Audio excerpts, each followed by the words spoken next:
लखीमपुर के गोला गोकर्णनाथ विधानसभा के लिए हो रहे उपचुनाव को लेकर समाजवादी पार्टी और भारतीय जनता पार्टी ने अपने उम्मीदवारों की घोषणा कर दी है। एक बार फिर भारतीय जनता पार्टी और समाजवादी पार्टी उपचुनाव में आमने सामने होने जा रही है। पिछले दिनों जिस तरीके से सभी ने देखा आजमगढ़ और रामपुर में उपचुनाव हुआ था, उसके बाद गोला गोकर्णनाथ में अब उपचुनाव हो रहा है। चूंकि 6 सितंबर को वहां से भारतीय जनता पार्टी के विधायक अरविंद गिरी की मौत हो गई थी, जिसके बाद ये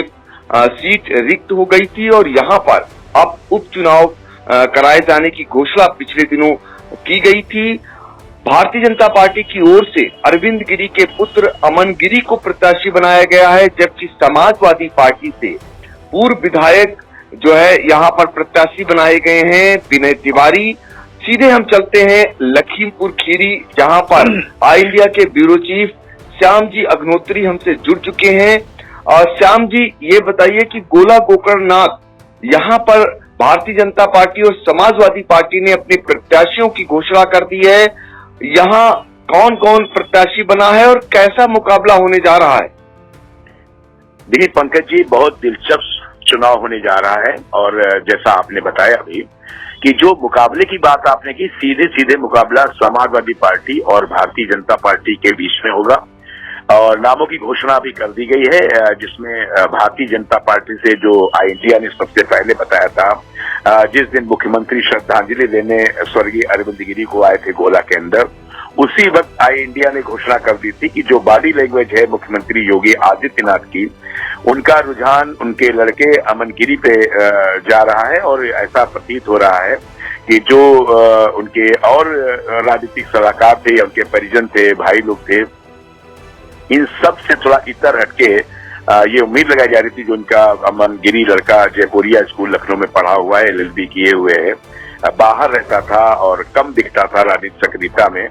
और मुख्यमंत्री की वार्ता के बाद सबसे पहले आई इंडिया ने उसी दिन बता दिया था कि जैसा कि प्रतीत हो रहा है कि कहीं ना कहीं उत्तराधिकारी अरविंद गिरी के अमन गिरी बनेंगे और अब उनके नाम की घोषणा कर दी गई है भारतीय जनता पार्टी के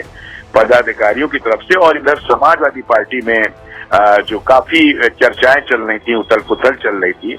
उसमें भी नाम की घोषणा कर दी गई है और जो पूर्व विधायक रह चुके हैं समाजवादी पार्टी के विनय तिवारी, उन्हीं पे दांव लगाया है समाजवादी पार्टी ने। और लग ये रहा है कि जो राजनीतिक परिदृश्य की जो आई इंडिया बात कर रहा है बड़े बड़े नेताओं से, विभिन्न पार्टी के पदाधिकारियों से, तो कहीं ना कहीं निकल के पंकज जी ये आ रहा है, सबसे बड़ी बात जो आ रही है कि हमें लग रहा है और जो सूत्र बता रहे हैं कि जो अब 2 पार्टियां मुख्य रह गई, बहुजन समाज पार्टी और कांग्रेस, इनमें अभी काफी अंतर्द्वंद चल रहा है और चर्चाएं हो रही कि कोई सी में बहुत सक्रियता नहीं दिख रही है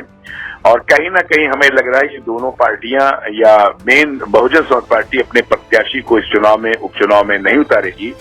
और शायद सीधे मुकाबला जो होगा वो समाजवादी पार्टी और भारतीय जनता पार्टी के बीच देखा जाएगा। और उसमें भी अगर हम बात करें तो लग रहा है कि कहीं ना कहीं चूंकि सत्ता भारतीय जनता पार्टी की है और 8 विधानसभा सीट भारतीय जनता पार्टी की झोली में गई थी,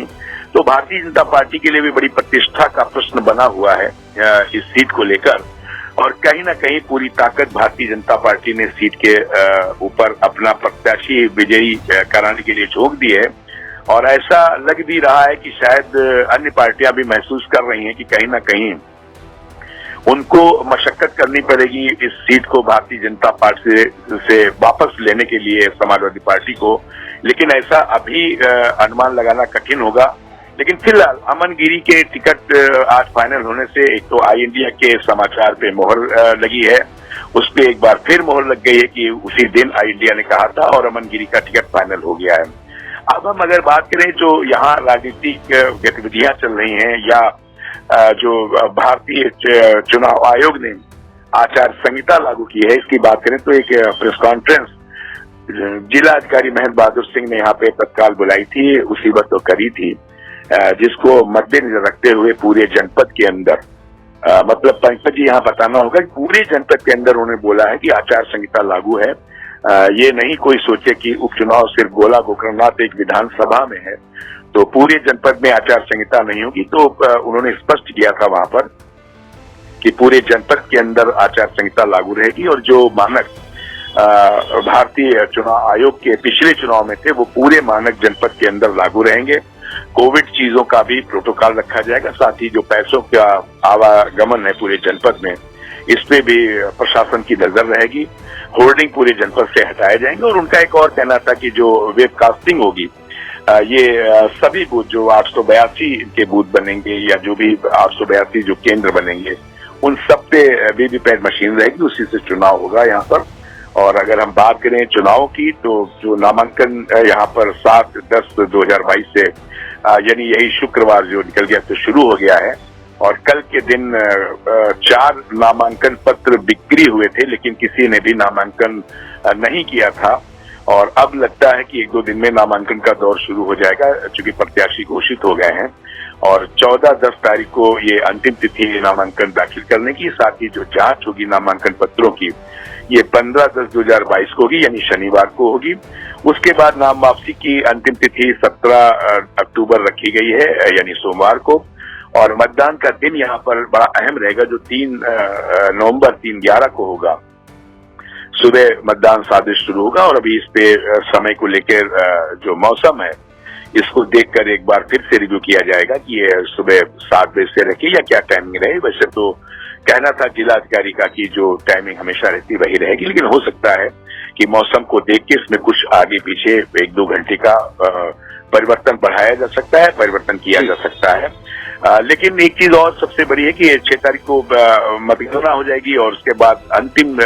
जो परिणाम है उसका डेडलाइन दी गई कि किसी भी सूरत में प्रत्याशी को 8 नवंबर तक हर हाल घोषित कर दिया जाएगा। पंकज जी। जी पंकज जी। जी, मेरा सवाल ये है कि हर दर्शक जानना चाहता है कि विनय तिवारी जिनका चुनाव हमेशा से अरविंद गिरी से होता रहा है, एक बार वो चुनाव हराने में भी कामयाब हो चुके हैं और इस बीच चूंकि वहां पर उनकी मौत होने के बाद अमन गिरी के प्रति सिंपैथी भी है, सब कोई जानना चाह रहे हैं कि रिजल्ट क्या रहा था। अगर पिछले चुनाव की बात करें, हार जीत का अंतर कितना रहा था और क्या वो बढ़ा पाएंगे विनय तिवारी, उसका मुकाबला डटकर कर पाएंगे, क्या स्थिति रहने वाली है, आपको क्या लगता है? देखिए पंकज जी, जो आप बात कह रहे हैं ये बड़ी बात है। पिछला चुनाव जो था देखा जाए तो बहुत ही संघर्ष में चुनाव था और इसमें आपको बताएं गोला जो 139 विधानसभा है इसमें 1,26,534 कुल मतदाता हैं यहाँ पर। और जिसमें पिछले चुनाव की मैं बात कर रहा हूँ, इसमें विनय तिवारी जी को मिले थे 97,240 मत मिले थे इनको और 1,26,534 मत ये इनको मिले थे अरविंद गिरी को। मैं यहाँ पे संशोधन कर दूं कि कुल मतदाताओं की संख्या जो थी ये ज्यादा थी, 3 लाख समथिंग कुछ थी, जिसमें 1,26,534 मत इनको अरविंद जी को मिले थे और विनय तिवारी को 97,240 मत मिले थे। मतलब अगर देखा जाए तो जीत हुई थी लगभग 29,294 मतों से ये विजयी हुए थे अरविंद गिरी जी। संघर्ष काफी कांटे का था, लेकिन जो अभी इंडिया की टीम देख रही पूरे विधानसभा में जो अपने सूत्रों से उसने घूमा है, देखा है, कहीं ना कहीं बहुत जबरदस्त सिंपैथी लहर है अरविंद गिरी जी के साथ, स्वर्गीय अरविंद गिरी जी के साथ बहुत ज्यादा सिंपैथी लहर दिख रही है। और ऐसा अभी जो आंकड़े बता रहे हैं, जो अभी हम लोगों से पूछा है, जो सभाएं हुई हैं इनकी, अमन गिरी ने 1-2 सभाएं भी की हैं, उसमें हमें लग रहा है कि कहीं ना कहीं ये भारतीय जनता पार्टी की झोली में ही सीट जाएगी। सत्ता भी है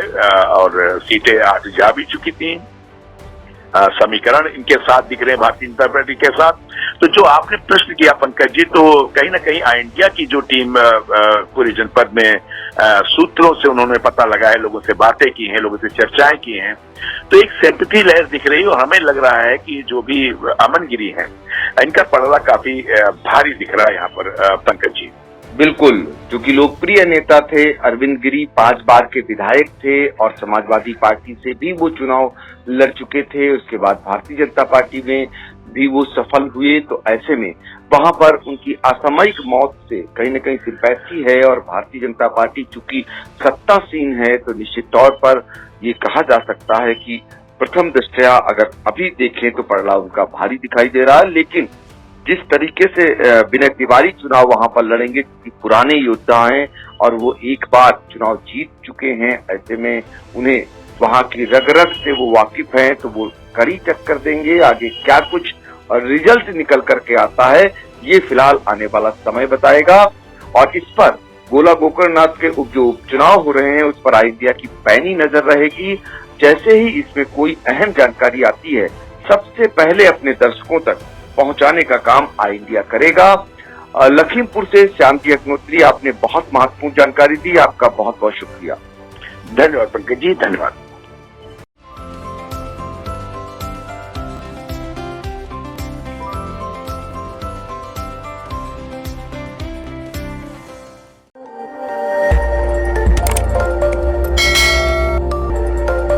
खबर आपकी, नजर हमारी। देखते रहिए आई इंडिया।